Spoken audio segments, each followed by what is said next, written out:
Welcome back. You're watching the latest in the series of New Age Business Briefings, and we're talking about the mini budget that came out yesterday, and helping us to unpack some of the items there and your concerns is the Deputy Minister of Finance, Mcebisi Jonas, who's joined us, and also next to him is Razia Khan, who's the Head of Africa Research with Standard Chartered, and the new Commissioner at SARS, Commissioner Tom Moyane. So send your questions to us, hashtag TNA BizBrief at Morning Live SABC.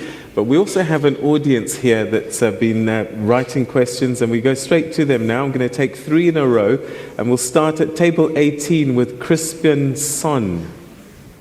Table 18. Morning, Deputy Minister. Nice to see you. Thank you for your willingness and the Ministry's willingness to engage with the public on these issues in this manner. I suspect part of my question has been answered in the previous round, but the question is really whether South African society and with the ministerial team being a fairly new broom is getting good value out of the recent proliferation of ministries and departments that we've seen. The most recent has been medium enterprises. Previously, we've seen a separation in education. And we've also seen departments like economic planning. So the question is, are they enabling society in the economic cycle that we currently have? We probably need to, and the ministers refer to the fact that we all need to play our part. On the civil society side, are we, on the civic service side, are we getting value as society by these departments enabling the economy, or is it, in your opinion, and I'm really going to put you on the spot here, in your opinion, as a funder of this, are they playing a role in enabling society, or is it adding another layer of bureaucracy or inertia, which in a way stifles private sector's ability to be a lot more engaged in the economy? Thank you. Okay, very nice question. Thank you very much, Crispin Son. Let's go to Grant. Is that Stott and table number 2? Yeah. Grant is here at the front. There we go. Hi, thank you for the opportunity. I think really my question is about entrepreneurship and looking at big economies like the US economy, even Nigeria, and how much, entrepreneurs are revered. And as an entrepreneur, and in terms of growth and growing the economy, I'm fully prepared to take on employing more people, doing more, contributing more. But what is government and policy doing or going to do to put real money or incentives in our pockets to take on that responsibility? Okay, and then table 16, we've got M. Yeah, that's all right. My name is Mario Ajibade. I work with Standard Chartered. My question relates to the comment made yesterday by the Minister about the need for South Africa to invest more across the continent and going outside the borders. I'm interested to know the specifics of what the government is doing to actually encourage trade and investment outside of the borders of South Africa for the corporates down here to further enhance growth. Thanks. All right, thank you very much indeed. So 3 questions. The first one, your administration grows and grows. New ministries are put in, and I'm sure they sound like great ideas when you think them up. But are we getting good value for them? Are they enabling or creating inertia? Okay. Hello. I think, Crispin, I get your point, but I think we should also understand that there's part of us that says we are a developing countries. And I think part of having the ministries that we have, it enables us to ensure that all areas of development are covered effectively. Obviously, as we mature, probably that probably will shrink. But at the moment, I think there is a huge challenge across the board. But also, you must also appreciate that what I find very useful also in this thing is that that's why I always call Deputy Minister junior ministers. It's almost like you're building leadership in a sense by actually ensuring that you create the climate. Because all of us are new in the space, and it helps to build capacity, as it were. So that's probably broadly what I would say. Whether that's valuable in the current context, I think it will continue to be evaluated and monitored as we go along, Crispin. I hope that answered your question. If it didn't, if it didn't answer your question, accept the answer as it is. Is there not a level of duplication taking place? You know, when I think of myself as a small business, am I dealing with trade and industry? Am I dealing with small business? Am I dealing with economic planning? Where do I fall in all of these? Look, I mean, the challenge, I think, with small and medium enterprises in South Africa is that over time, I think there has been no significant focus on that sector. And I think if you look at fast-growing economies, the small and medium enterprises are a very big player. And in South Africa, we also have unique challenges. I mean, we have a SMME sector that is disconnected from the mainstream economy and highly poor, low in skills, and a whole range of other challenges that they face.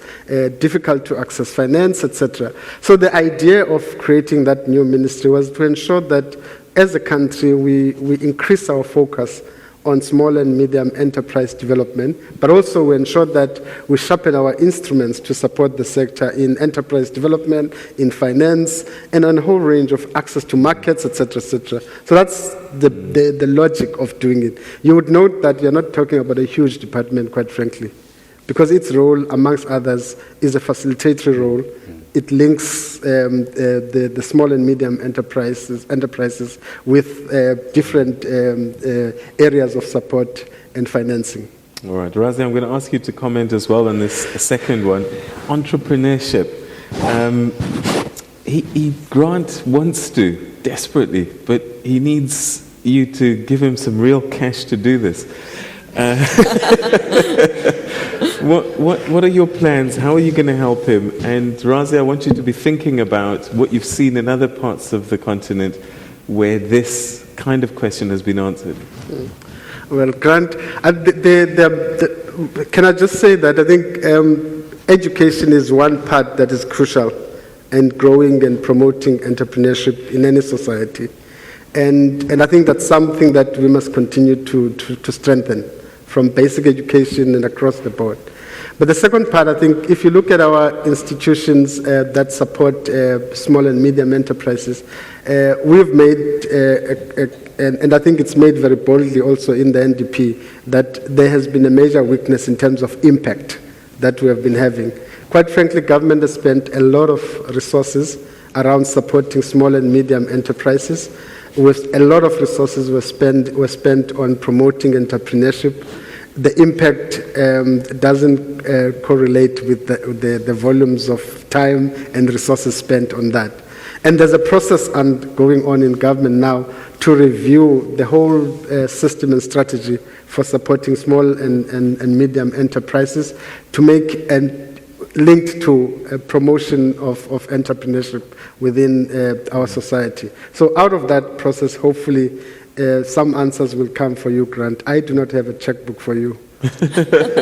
Razi, what have been some game changers that you've seen in other territories? Well, I found the question really interesting because it does, shed some light on whether are we seeing some societies being more entrepreneurial because of actual government delivery? Or is that just something about those societies and the economies in which they operate that facilitates that kind of behavior? Now, mention was made of the example of Nigeria, and we know that in terms of what the government actually does for business, maybe if you're a very large business, a cement producer or something, you might benefit from incentives that, put caps on imports that come into the country, and so you have some advantages. But I'm not sure about the extent to which smaller businesses are actually actively aided by the authorities across a number of countries. I think it's much more the case about what barriers are there to activity that can easily be removed. And in the context of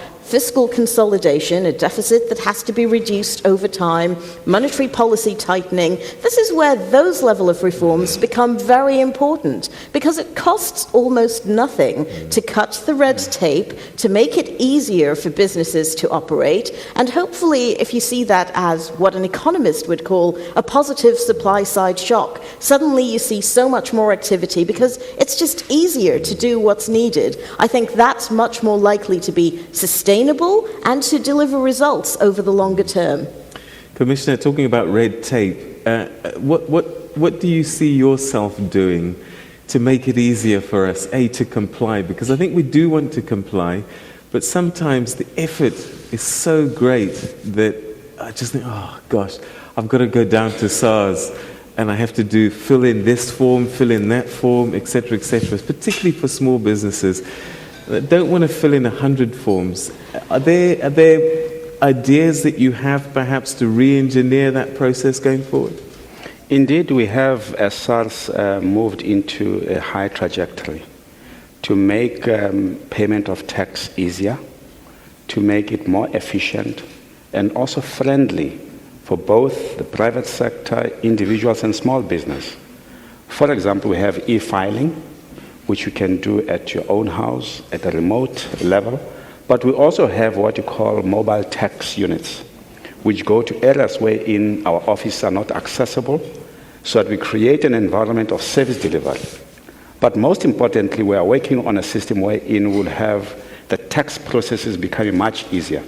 Hence, I had indicated that the tax education becomes part and parcel of the process of making ease the manner in which you'll be able to fulfill your societal obligation. And that's one of the essences that we're dealing with. At the moment, we are working on that. I must say that we are one of the advanced countries in the world in terms of tax compliance, in terms of people paying their taxes on time, albeit a few who might not be doing that. For example, as far as e-filing is concerned, we have a rate of 99.4% of compliance. And we also have the turnaround time when you have already filed your tax, 72 hours. It's a huge responsibility. It's something that we need to pat ourselves on the back for the effort that we have made in order to make tax and easy, something that is not painful. But I think most importantly, the other side that we need to look into is the technology that we put at the disposal of taxpayers around the country, across the whole process, to make it more efficient and be able to have a program wherein when we have all these funds, we can account to the last penny. One big thing that you're going to have to face next year, and I constantly have these conversations with people, people are filing quickly because they have an expectation of getting money, and this has been happening for some time. This is going to change, I've got a feeling, in the coming years. How are you going to manage that expectation? Well, the expectations are such that it's an expectation, it remains an expectation. The fact of the matter is that there are assessments that are done. And once assessments are done, both on the income, personal income tax, company income tax, the VAT, so we need to be able to do our work diligently. That whatever we do in terms of a return when we respond to the filing that we have done and we have ticked crossed the T's and dotted the I's, that once we say this is the final assessment, it is done within the parameters what is expected of you. So it's an expectation. But if you stop paying them, giving them money back, is there going to be a drop-off in compliance? Well, we don't just pay for the sake of paying. It's in relation to what you have filed, whether there is anything that is due to you. But also there's something that is due to the fiscus. Okay. So there's both sides of the equation. All right. So I think that education story comes through. Yes. Inter-Africa trade, this is another one of my big things. And I just, how do we fix this? Because we are constantly going to Europe, going to America, going to China to get things that we could be getting from each other across the continent.